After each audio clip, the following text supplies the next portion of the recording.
Thank you for getting all that sorted, Thomas. You the man. Sarah, too. Well, we've been working together so long, I just expect it from her. I would be like, what the heck, Sarah? Isn't that terrible? Now, that is one thing about reputation. When you get a good reputation, people just expect it of you, and then, there's not as much. Anyway, no, I'm kidding. No, that's actually true. It is true, but, there's other good things that come with it, so. All right, guys. I don't really see any kids. This week is Proverbs chapter 5, which is not all PG-13. And so if anybody has any, feels any discomfort regarding children or adolescents, but, well, Aiden, your mom's not even here, so you sit right there, buddy. I don't want to see you get up. Anyway, all right. Proverbs chapter 5, week 4. We've gotten off, we were on point there for a minute, 1-to-1, and then we did that double week, and now it's just throwing my brain into chaos to be on Proverbs 5, week 4. All right, verse 1. Well, that's because I haven't updated it in 2 weeks. Or, I guess, 1 week. Yeah, good catch. Man, you guys nothing slips past you. Have y'all noticed that I put a different graphic on every week that has something to do with the week? Did anybody not notice that? But Sharon noticed, yeah. All right. Week 4, Proverbs 5, verse 1. Now, I'm going to read through the whole chapter. It's not a super long chapter, so I'm just going to read through the whole thing, and then we're going to kind of go back through it, okay? All right. My son, pay attention to my wisdom. Listen carefully to my wise counsel. Have y'all noticed every single chapter has started this way? He's just pleading with us. Please listen and get this. Then you will show discernment, and your lips will express what you have learned. For the lips of in other words, by the way, then your life will bear the fruit, will show the fruit of the condition of your heart, of this thing that you've downloaded into your heart. Your life will bear the fruit of it. For the lips of an immoral woman are as sweet as honey, and her mouth is smoother than oil. In other words, sin is appealing. A lot of times we're so anti-sin, which of course we should be, but we kind of almost don't give credit where credit is due. That sin is very appealing. In fact, it's kind of scary how appealing it is, because if you think about it, it appeals to that place in our heart that is the most vulnerable. Like it sells something to the deepest, darkest lie that we don't even necessarily know we believe. That's kind of scary, right? Like imagine if I knew deep down, imagine if I knew you completely, what your heart, what the wounds in your heart, the insecurities, the inadequacies, the fears, like I say, the things you don't even necessarily have a good awareness of. Imagine how well I could manipulate you, So sin is absolutely appealing, but in the end, it is as bitter as poison, as dangerous as a double-edged sword. Her feet go down to death, her steps lead straight to the grave. Now, I said this the other week. We have a lot of ladies in the house. Remember that while Proverbs is written kind of from the masculine perspective to the masculine perspective, like a father to his son or something like that, by no means is the truth represented unique to or the sole ownership of like masculinity. Like these truths are universal. So like I switched that verse out a couple weeks ago, if y'all remember, and read it from the feminine perspective. So just like make it work for you, okay?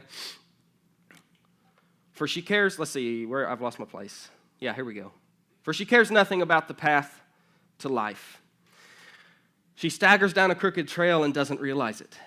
So now, my sons, listen to me. Never stray from what I'm about to say. Stay away from her.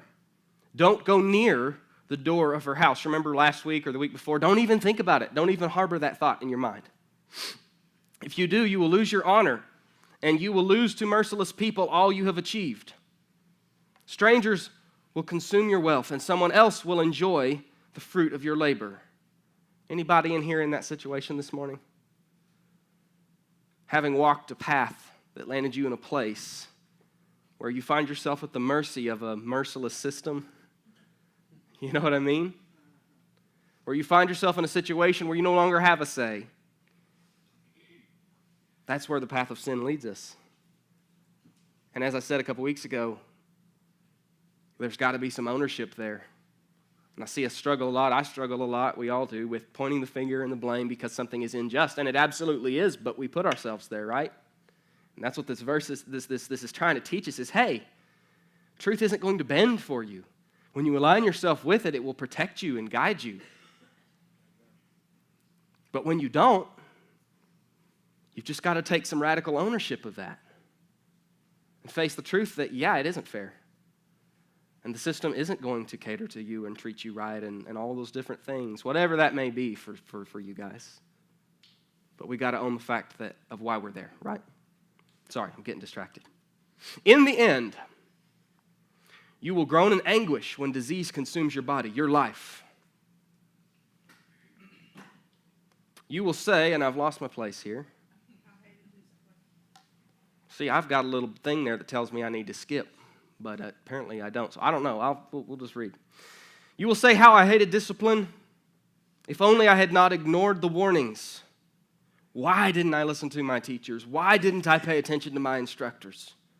I've come to the brink of utter ruin, and now I must face public disgrace. Drink water from your own well. Share your love only with your wife. Why spill the water of your springs in the streets, having sex with just anyone? You should reserve it for yourselves. Never share it with strangers. Let your wife be a fountain of blessing for you. Rejoice in the wife of your youth. She is a loving deer, a graceful doe. Let her breasts satisfy you always. May you always be captivated by her love. Why be captivated, my son, by an immoral woman or fondle the breasts of a promiscuous woman? In other words, and I really like this, do we ever stop in sinful, impulsiveness? Do we ever stop and think about to what end? Like, yeah, this is super enticing to me and I super want to go there, but what is the end result of that? What kind of down payment am I making on my future in this decision? Yes, this will be amazing, but where will it lead me? Where will it drop me off? Where's this bus going to drop me off? We don't often think about that. Oh, man, I'm having problems here today, y'all. If you're new here, it is always like this. Never mind. All right. Got to be honest. For the Lord sees clearly what a man does, examining every path he takes. An evil man is held captive by his own sins. They are ropes that catch and hold him. He will die for lack of self-control. He will be lost because of his great foolishness. Now, many of us here today, we were on that path, headed towards that end. But God has given us second chances, third chances, fourth chances, or we wouldn't be here today, amen? Amen. Praise God for his mercy in that. But I also want to say this. I want to warn you guys. There is, and this is going to sound weird when I say it, because it's going to sound the opposite of a lot of what we stand for, but there is a limit of chances. There is a limit of chances. Not because God's grace ran out on us, but because sin will eventually have its result in our life. If we choose to continue down those paths, like there will come a day where our wife just can't take it anymore. There will come a day where we end up with that shot of dope that takes us home. You know what I mean? Like, not because God's grace ran out. And we have a hard time seeing this, but let me give you an example that we can really easily see. Let me ask you something. If you decide to sit around in your trailer house and do meth till the day you die, will God's love run out? Will he stop pursuing you or having a better plan for your life? No? Everybody in pretty much agreement on that? Will you have any teeth when you die? Will you? No. Now, we can see it easily there. It doesn't contradict itself there. We can see that God's grace and love and mercy is pursuing us, but it's not going to save our teeth. You know what I mean? When we choose to, right? But we have a harder time seeing and understanding it in bigger things like what I just described. And I want to warn you guys, sin will have its effect in our life. And you might not think it will, and you might have pressed down a particular, and it's just always been part of your life, and you don't even know any better, and you don't know any different. But I'm telling you, sin will have its effect. We don't think when we engage in whatever sin it might be that it's costing us, because the cost seems far away. And usually we go there with already an idea that as soon as we're done, we're going to work really hard to do better or whatever. We don't realize the reality of what it's costing us. And so I want to warn us of how deadly and destructive sin is. In fact, that's why God's pursuit of us is so reckless and relentless. It's because of how dangerous it is, right? And you see all throughout Proverbs, you see this warnings laid right alongside of inspiration towards the right thing. That's kind of how Proverbs is laid out, warning us of the danger and where that path will end, prophesying, if you will, for us, giving us a little heads up on where that path is going to end, if we didn't already know. Right alongside of, what would be the word, inspiring us, pleading with us to choose the path of life, and describing what that looks like and where that goes. We need to be sober-minded. All right, I can't delay the inevitable. I have struggled with this sermon, y'all. But we're just going to do it. All right. So, obviously, this, while I have been making it pretty general and generic, like, obviously, this Proverbs is about sex, okay? I'm sorry to you guys who are here for the first time, you know. First of all, so we are going to talk about sex today. Yes, you guys drew the lucky week. First of all, we are allowed to talk about sex in church. Some of you guys didn't know that. We are allowed to talk about sex in church. As far as I know, I'm not preaching.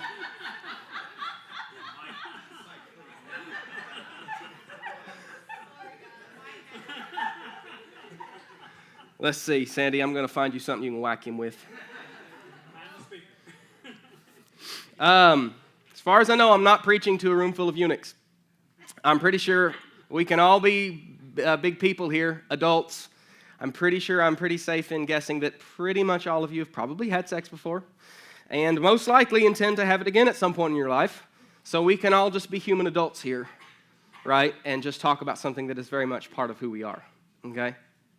Are we okay to do that? Y'all can giggle. It's okay. It's okay. Because here's the thing. We're used to this. Sex is such a squeamish topic in church, isn't it? It's so weird, you know, like, and because of that, like, we just don't talk about it. Mostly. Occasionally, a church that's, you know, that's really, I feel like, getting it, they might talk about it. But I mean, just for real, like, when's the last time you really heard? I've been in church my entire life. Never, not one time in my entire life have I heard somebody be like, you know, the problem with the church today is we ain't talking about sex enough.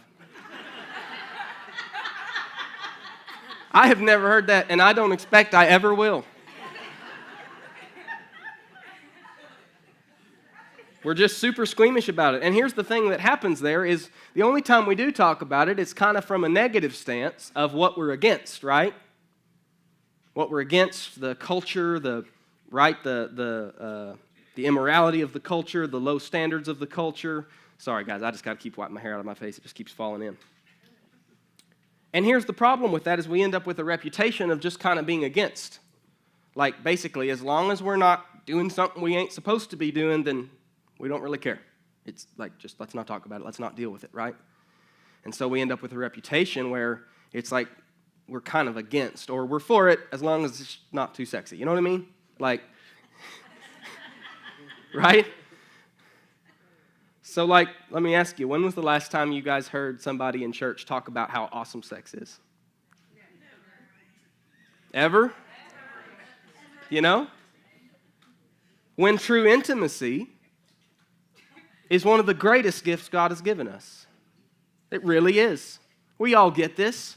When we make a food that is objectively so delicious we don't know what to compare it to, we call it better than sex, brownies, whatever, right? Like, objectively, it's one of the best things God's given us. Like, this brownie is so good, the only thing I can think of that even comes close is that, right? And so I just want to tell you guys, I think it's a little bit dangerous as far as growing healthy, whole, full, fulfilling, all the things that God has promised us in life. It's dangerous when we have a better understanding of what we're against than what we're for. When we have a better understanding of what we're against, like, well, I know we're against that, but I don't really know what we're for. You know what I mean? Proverbs 29:18, we're not going to get there for a hot minute. But it says, when there is no vision, when there is, and different versions say different things, so give me a little liberty here. But when there is no vision, when there is no path forward, when there is no inspiration towards what it is that where are we going? What is the goal? What is the objective? When there's no vision, the people cast off restraint. We need a vision. We don't just need to know what we're not supposed to do. We need to have a vision for where we're headed. How many of you guys have noticed that with sin, it's if our only goal is to not do it, if our only mindset about it is simply to not mess up, how successful are we in not messing up? Not at all. Yeah, lots of us have spent lots of time trying hard not to mess up, trying hard to be good, but we have lacked a vision of where it is that we're going and what that looks like. And because we lack that inspiration towards something, we're simply trying to avoid something out of fear or whatever, and we're not being inspired towards what we're supposed to be doing and what it's supposed to be looking. And we've talked about this. Now, I'm all for standing against our culture's standards surrounding sexuality, don't get me wrong.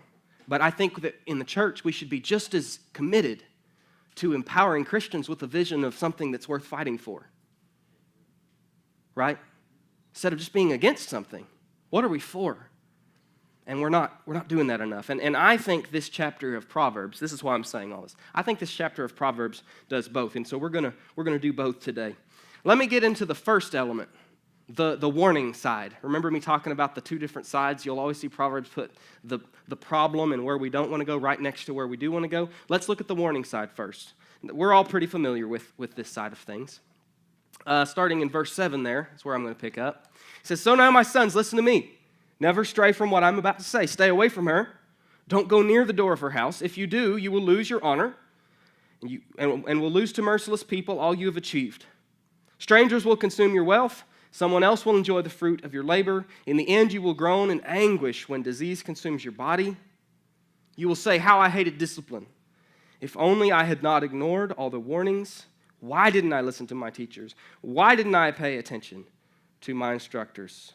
I've come to the brink of utter ruin, and now I must face public disgrace.'" Hindsight's 20/20, isn't it? "Drink water from your own well. Share your love only with your wife. Why spill the water of your springs in the streets, having sex with just anyone? You should reserve it for yourselves. Never share it with strangers. Let your wife be a fountain of blessing for you." Now, I want to say two things here. Number one, we only experience God's best fruit. And I've just said that our sexuality is one of God's best fruit. We only experience God's best fruit on His terms. And this applies across the board. God's best fruit, His best promises, His best gifts that He's given us are only experienced when they're used His way. When we go out and we try to go and pursue and engage in all those different things our way, what we end up with is plastic fruit. It looks like fruit. It looks good, but in the end, there's nothing in it, you know? It's empty. It leaves us empty, unsatisfied, hurt. How many of you guys have, well, let me get specific. How many of you guys have experienced that in this area? How many of us have experienced sex that was empty and meaningless, that left us hurt? Thank you. All you brave souls with your hands up. The rest of you guys are liars. The enemy is always out there trying to sell us fake fruit. Trying to sell us, and you know the funny thing about plastic, I'm going to preach on plastic sometime. I hate plastic. The thing about plastic and things that I would say are defined by, I don't know, plastic is like a picture of something to me. It's always geared at looking good. You know what I mean? Like it's like it looks good, the paint on it, everything is perfect. But it's like there's nothing in it. There's no intrinsic value or worth in it. It just looks good. And it's the cheap, quick, easy version. The hard version takes more time and money and investment and all kinds of things. It isn't mass producible. The enemy is always trying to sell us plastic. He's always trying to sell us a bastardized version of God's true gifts of God's truth, of God's promises, of all of it. Because he's out there to rob us of our birthright, of what God has provided it for us to have. And you know, some of you guys might have, because of the fact that we haven't talked enough about the right, because we haven't, because we haven't stood up for good sex, and as a church, like, encourage the right kind of things, it's easy for us to fall prey to the lie of, like, missing out. I've even heard people say this, like, they're not really quite ready yet to follow Jesus because they're not quite ready to, retire. They're not quite ready to quit having fun. And I mean across the board. I'm not just talking about this one area. How messy is that? That we see following Jesus as like, all right, we're finally ready for the boring job. Like, is God's heart for us really that limited? Is his good gifts, is the one who created all of it so limited by our own perceptions and religious ideas of what that's supposed to look like? Is God so limited that to follow him means somebody else is having a better experience in life than you? Think about that. Do y'all see what I'm talking about? The truth is, guys, that whole missing out thing, the truth is that there is a degree of having to trust God. Because the enemy and the culture and everything is going to try to sell you the lie that following God looks like missing out on fun, on missing out on whatever.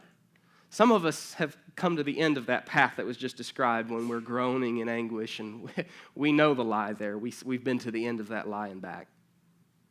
But to anybody that's not yet to the end of that lie, I just encourage you to trust God. He's the one that designed all of it.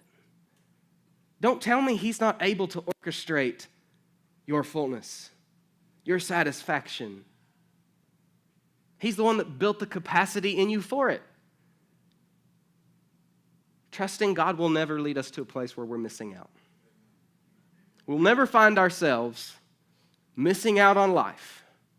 I'll tell you where you'll find yourself missing out on life is when you arrive at the end of the path of sin and you find yourself in that place of anguish where you're sitting in a jail cell, where you're sitting in a situation that you don't have the control anymore, where you're now estranged and broken up from your wife, whatever it might be, that's where you'll end up missing out on life. But that's in the fine print, right? You will never miss out following God. Second thing I want to say here, Abby brought this up, and I thought it was a great point. We don't, and I'm sorry, Abby, I'm about to butcher this, but anyway, I wish you weren't in here because you did such a better job. We don't see the value. I was looking at this verse, and there's this line there. I don't know which line it was, but it said, "Why spill the water of your springs in the streets?"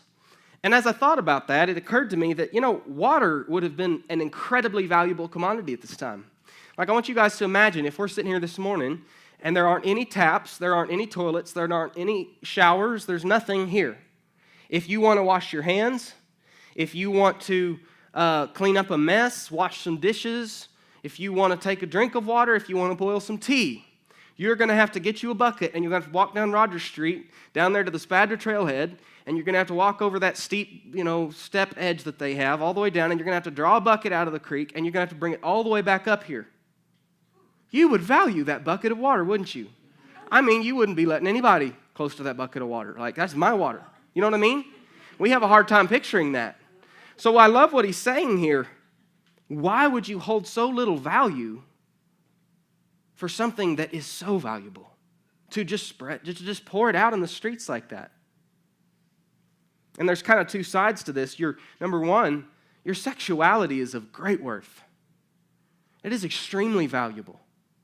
And we probably, some of us haven't been, culturally speaking, we haven't maybe been raised to see it that way on either side of the spectrum, really, to value it and hold it as a precious thing.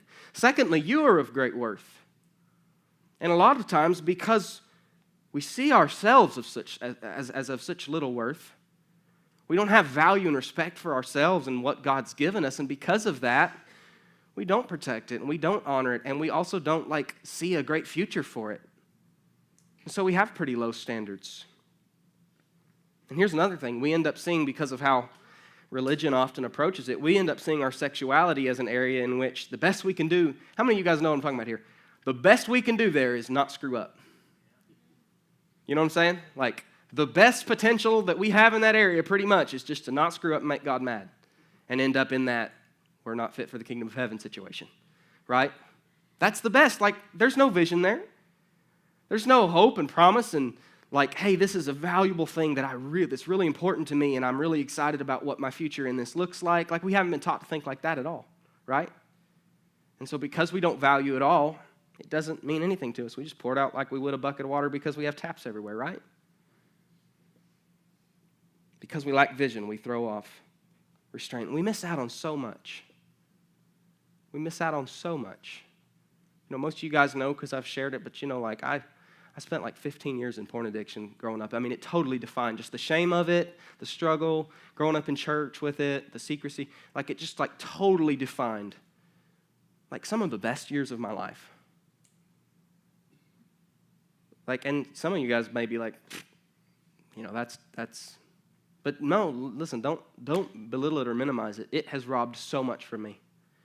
Like, the best years, the freest, most wonderful years of my life were spent just like totally bound up in shame, in burden, in bondage. And it just like, when I think back over some of those times, it's just so defined by all that darkness. And then, you know, it robbed so much from me and Abby in our marriage. We miss out on so much. All right, I want to shift gears now. I want to move to the vision side of it. So, never hear me say that sin is okay. Again, I will say, God's best fruit are experienced on His terms and in His way, but then by the manufacturer's condition, okay?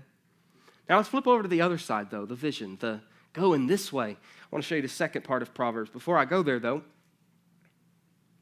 this is where it's about to get real funky, y'all. John 10:10. The thief comes in order to steal and kill and destroy. That's what we've just been talking about. But I came that they may have and enjoy life and have it in abundance to the full till it overflows. Is sex a matter of life? Is it part of life? This is where we're starting to push the boundaries here. Now, I do want to, please understand one thing. I want to throw this out. We do not have to have a sex life to experience abundance, okay? That is a lie that our culture has sold us. That if we don't have a relationship, if we don't have a romantic life, if we don't have that we're somehow not quite getting to experience life to its fullest. And that is a lie. That is an absolute cultural lie. Paul is a great example of that. Wrote most of the New Testament, was celibate, did not get married, and in fact encouraged others that it's like, hey, like, living a life where you don't have the distractions and you can just be fully devoted to God is good. Like, I'm not interested in getting married, and I think you ought to think about it, you know, is what Paul said. So please do not buy the lie that we have to have that in our life in order to experience abundance. We can experience just as much abundance without it. I've witnessed it. I've seen it. It is powerful. But with that said, if God has blessed us with a spouse, if God, and many of us in here are in that situation, this is going to sound weird. Please do not think He doesn't care about your sex life.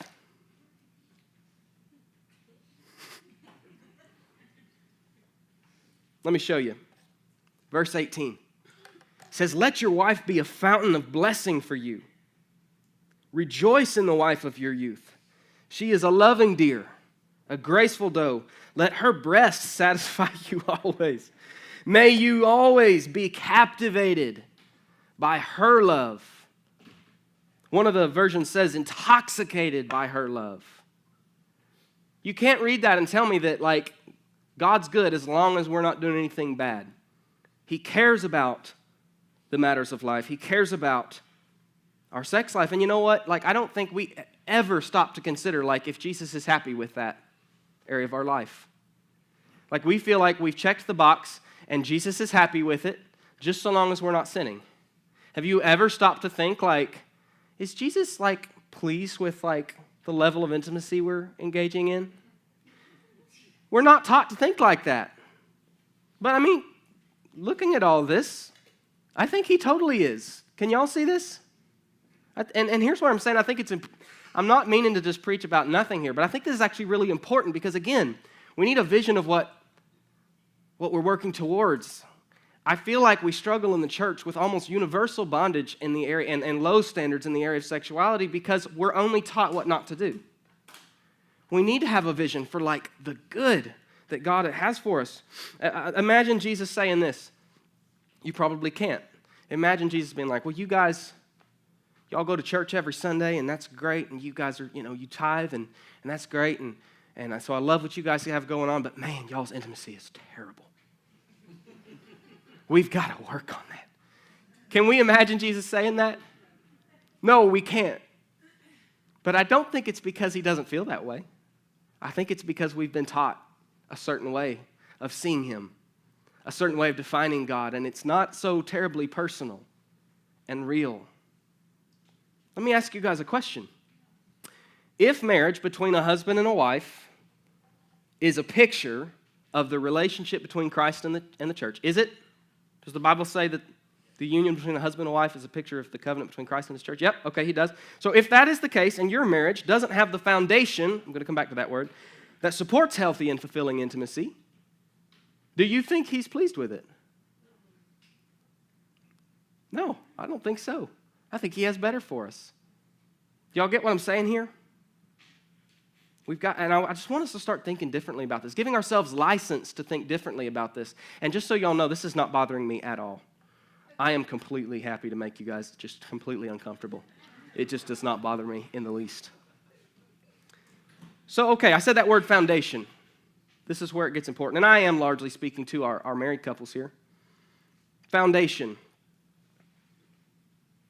We need to understand something. First of all, I want us to look at the difference between intimacy, like sexual intimacy, and just sex. So sex is an act. Sex is just an act. It's just something we do. Intimacy is a quality of relationship, right? Like the person I check out with at Walmart, our relationship isn't intimate. We exchange pleasantries, right? Whatever. Whereas I have people in my life, like Ross, whoever, and our relationship is intimate. Like we're always talking about, like there's a fully known and fully loved thing there where he knows my fears and he knows my insecurities and he knows where I'm struggling and I'm honest with him and I'm transparent and he is with me. And so there's an intimacy. There's a being fully known and loved and right. And we crave that. We want that. We desire that. Whether you realize it or not, what we really desire is being fully known and fully loved. And so intimacy is a quality of relationship. And so what I want you guys to understand is that a lot of times we think about sex just as sex, but sexual intimacy is the promised land that God has called us to. And in that, it's this experience of connection and oneness, being fully known and fully loved that is so pure that it's the only relationship in the world that Christ has used to describe the relationship he has with his church. That's how good it is. That's how pure and intimate and wonderful it is. And I want us to understand that clarification between those two things, because here's the thing. Great sex can certainly is part of intimacy, is in intimacy, is under the umbrella of intimacy. But intimacy is not necessarily part of great sex. Do y'all know what I'm saying? And intimacy is what God has for us. And I want y'all to understand something. Being in marriage, checking that box, all right, we're not living in sin or whatever, does not immediately create intimacy. It does not immediately create intimacy, because honestly, marriage intimacy can be terrible. Right? It can be horrible. Because intimacy is built on trust, honesty, safety, authenticity, vulnerability. What am I saying here? This is where I'm about to tie it back into Proverbs. Fulfilling intimacy in your relationship is built on integrity. These qualities that we've been learning about in Proverbs. I want to just tell you guys this. If you do not have integrity in your life, if you are not a person of integrity, if your marriage, if your relationship isn't built on integrity and all of these qualities that we're talking about, being honest when it hurts, Being willing doing what's right and just and fair by God's standards, not yours. If your relationship is not defined by integrity, you will not have good intimacy. You won't, because it's built on all of those qualities of integrity. Think about it in any other relationship. If I'm not an honest person, if I'm not a safe person, if my life is not defined by all of these different qualities that we've been talking about, then it's not safe for you to be intimate with me. It's not safe for me to fully know you and you fully know me, right? I'm not a trustworthy person. I'm not a person of integrity. And it's the same thing in our relationships with our wife, with our husband. And so, all right, to the married, I just want to say this. To you guys that are married, address your baggage. Do the heart work. Tend to the heart issues. Begin to take radical ownership in your life. Take radical steps to rebuild integrity and repair trust. Whatever it takes, put integrity first, as we've been saying, and she will guide you. She will lead you into all good things. Do that heart work. I'm telling you guys, it is worth it. It is worth it. To my single Pringles, guard your heart above all else, like we said last week, because out of it, it defines everything in your life. Guard your heart. It's worth so much more than you think. Can I say this? It's never too late to start fresh. A lot of us, we might feel so soiled, it's kind of like, what's the point? Our life might have been so defined by immorality that why bother? We might not feel worthy of valuing ourselves, of seeing ourselves as something of worth. But I want to tell you that that's one of the most beautiful things, is that in Christ, we are given the right and the ability to start writing a new story on a new page. Amen. You know, I know Ross's story. Miss Vicky shared her story a couple weeks ago. But they've started writing a new story on a new page. And you know what's amazing? I don't see them as that story. I don't see Ross as his story. I don't see Miss Vicky as her story. I see them as the new story that they're writing, because they're becoming a person of integrity. They are, as I talked about last week, that changed heart condition, the condition of our heart, changing our trajectory, changing the wake that's going behind us. They are becoming what the Bible describes as a new creation, a different person. And that can be true for every one of us. That's how God sees us. It's never too late to start fresh.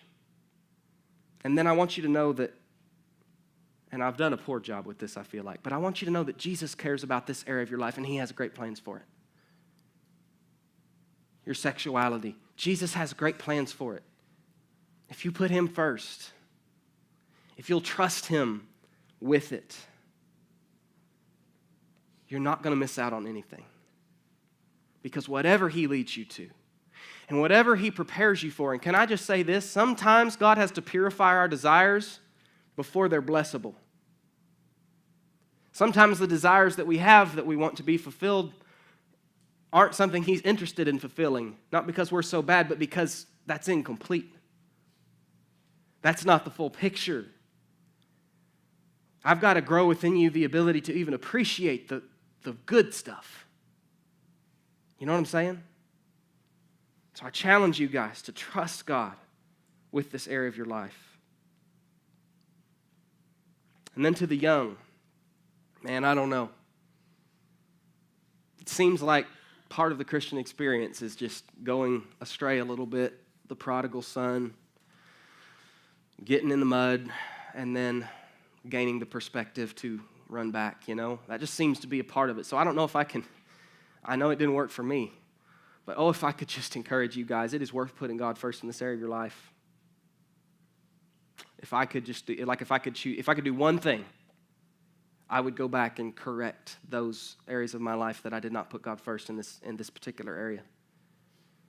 If I could just encourage you, and anybody in here would do the same thing probably. Can I just tell you that the end of that road hurts. It's painful. Please take it from me. Take it from anybody else.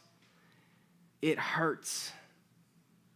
Please. It is worth honoring God in that area of your life. And then you know that don't go near the door of her house thing? Our culture has such low standards, it's really easy to be better than somebody else.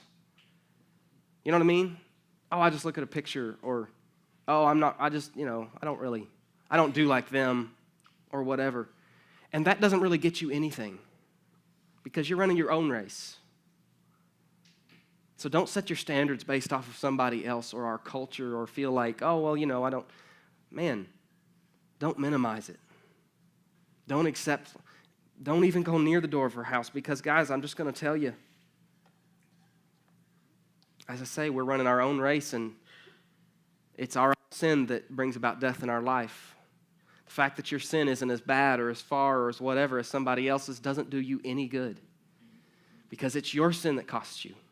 It's your sin that you answer for. It's your sin that ends you up in that place of going, oh, I wish I had listened. I wish I had gotten this sooner. And I wish I could spare you that. Put God first in this area of your life. Guys, whatever your status, I just want to tell you, like, Jesus cares and he has a plan for your sexuality. Trust him with it. Seek integrity in your life and trust that integrity will lead you into all good things. I'll wrap up here. Applause from everyone. I'm just going to say, y'all been using the bathroom a lot. There's been a lot of people getting up and using. Guys, I hope this is just the start of the conversation. I struggled with this sermon because it is awkward and we're not used to talking about it in church, but we need to. We need to be able to talk about it. We need to be able to talk about it so that we can begin to see a Jesus that actually cares about this, not just cares when we screw up, that has good things and good fruit for us in this area, that wants us to have fulfilling, wonderful, satisfying, awesome intimacy in our relationships. When we can start to see that kind of God, then that's a God I can trust with this. When I only see God as like this God in the sky with this microscope looking for any trace of sin in my life so that he can be upset with me, I just can't, you know what I mean? I got to back up from that. Not that I don't believe in him and show up to church and all that kind of stuff, but I can't be intimately connected with that God because I'm just always trying to not screw up and trying to perform for him. And you know what I mean? When I can begin to see God as somebody that's like, dude, this is like, I have so much better for you than this. Now that's something that I can get behind. That's a heart I can trust. And all I'm trying to do today is vision cast that a little bit. Because I see us struggling so much for direction in this area. And we just settle for so little and, in marriages, you know that thing where it's like for a little while, like it's new and exciting, and so it's great, and then it gradually falls off, and for a lot of us then becomes largely non-existent. And the reason for that is because intimacy is built on integrity. And so when we first get married, we haven't had time yet to begin to understand the lacks of integrity. You know what I mean? And then gradually, that lack of integrity begins to erode intimacy to a point where we end up with something that neither of us are satisfied with, but I hear this kind of thing all the time. Well, that's just, it's just how it is. You get past that honeymoon stage, and we settle for so little. And God has promised us so much, a full and satisfying life and all the things that are defined by life, and that's going to look different for every single one of us. But guys, there's so much to hope for. There's so much to fight for. There's so much to reserve ourselves for. And I pray this connects for you guys. I hope today wasn't too awkward. I hope that this just gets the conversation started. I hope that this just gives you the license to just be a little more real in this area as well. We're all about being real at this church. And guys, this is no different. God wants to bring healing to everything in our lives that is broken. And so I pray that your sexuality can become a blessing to you and not a curse. I pray that it can be something that gets to be used for good in your life and enjoyed, not something that brings you harm and destruction. Will you bow your heads with me? God, there's probably nothing in this world that gets more complicated than the arena of our sexuality when it comes to the world and the church and all of the different things. And it just, God, the things that we or should I say the things that we can't talk about are the things where lies ends up just pervading, where lies end up just being able to run rampant and grow. So God, I just pray over each of us. Every one of us have I'm sure, colorful past. Maybe some of us don't, but most of us have a very colorful past, and it's just, that's all a mess. And so God, I just pray over us. I pray over our marriages. God, I pray that you would bring, that you would give us hearts that grow and long for and walk and become lives of just integrity, hearts defined by integrity. And I pray that integrity would bind us together in intimacy with one another, that we wouldn't just experience sex, that we would experience sexual intimacy with one another, that you would show us what that looks like. And I just pray that we would have marriages in this church that make other people want to get married, that make people want to save themselves for that because it's so good and it's so like, I want that too. God, I pray for our single people. I pray that you would give them a heart, God, that just trusts you in this area and is willing to put you first and wait for your best fruit. Willing to be patient, willing to value what they have and what you've given them. I pray that you would help us to walk a path of integrity, not so that we're not screwing up, disqualifying ourselves, but because you have such good things for us. There's so much to fight for, God. Give us a vision for that. Help us to not feel like we're missing out if we're following you. God, I just pray that lie would fall off, that we would recognize that you are the grand architect of the universe, and that when we do things the way you want them done, that is where we experience the best of the best of the best of what this world that you have designed has to offer.